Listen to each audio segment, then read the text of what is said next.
Salut, soyez bénis dans le nom précieux Seigneur Jésus-Christ. Alors, nous allons prendre ce moment de pause qui est devenu, disons, une petite habitude pour partager juste un petit message. Alors, aujourd'hui, j'aimerais parler des raisonnements et des forteresses, des fausses pensées qui s'élèvent au-dessus de ce que Dieu dit au fait.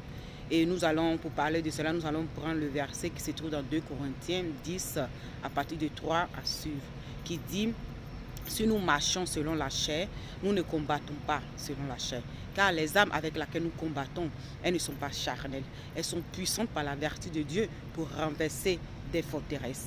Et nous renversons des raisonnements et toute hauteur qui s'élève contre la connaissance de Dieu. Et nous emmenons toutes les pensées captives à l'obéissance de Christ. Amen.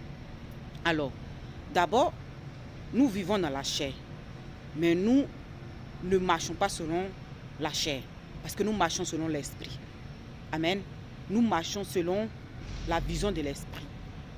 Et pour parler de cela, je veux pouvoir prendre la guérison, ce que le Seigneur nous a donné au fait. Parce que nous avons ces raisonnements, ces fausses croyances qui fait que nous n'arrivons pas à prendre ce que Christ nous a donné. Parce qu'il y a ces raisonnements, lorsque Dieu te dit, il t'a guéri, il y a ces raisonnements qui te disent non, tu n'es pas guéri. Parce que tu n'as pas la foi. Et ça, ce sont des fausses raisonnements, ce sont des faux croyances, ce sont des forteresses qui sont dans nos têtes. Et c'est de ça que je vais parler. Donc, comme je disais, nous ne marchons pas selon la chair, mais nous marchons selon l'esprit. Or, l'esprit vivifie. La chair, elle sert à rien. Amen. Parce que Jésus-Christ a dit, les paroles que je vous dis, elles sont esprit et vie. Donc, dans ces paroles, il y a l'esprit, il y a la vie dans ces paroles. Amen. Et c'est de ça que nous allons parler un peu. Alors, comme je disais, lorsque nous prenons, nous marchons selon la chair, nous ne marchons pas selon la vision de Dieu, selon ce que le Seigneur nous a donné. Nous voyons notre faiblesse, nous voyons notre incapacité, nous voyons notre incrédulité, nous voyons tout ce que nous manque. Or, si nous marchons selon l'esprit, nous n'avons pas à lutter contre tout ce qui vient contre nous. Parce que les armes avec lesquelles nous combattons, elles ne sont pas charnelles. Elles sont puissantes par la vertu de Dieu. Parole contre parole. Ce que Dieu dit, c'est ce qui est vrai, c'est la vérité. Parce qu'il est la vérité. Amen.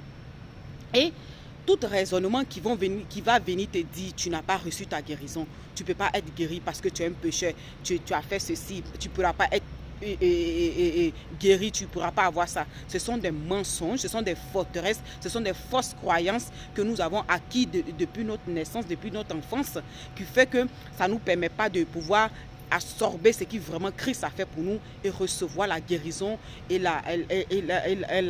c'est-à-dire les ossements de nos prières. Parce que lorsque nous prenons la parole, l'ennemi vient pour arracher cette parole-là. Vous vous rappelez, l'ennemi connaît la parole plus que vous.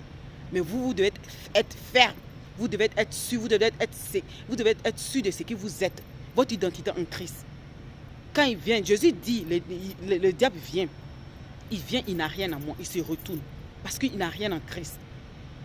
Il utilise même la parole même pour vous attaquer. Mais tu dois comprendre la parole là, où est son importance, où tu dois utiliser, comment tu dois utiliser. Et tu renverses les raisonnements, tu renverses les fausses pensées qui se lèvent contre la connaissance de Dieu et tu amènes tous ces pensées captives à l'obéissance de Christ. Amen. Et c'était ce petit message que je voulais partager avec vous. Soyez bénis et que la paix et l'amour du Seigneur soient avec vous. À la prochaine. Au revoir. Ciao.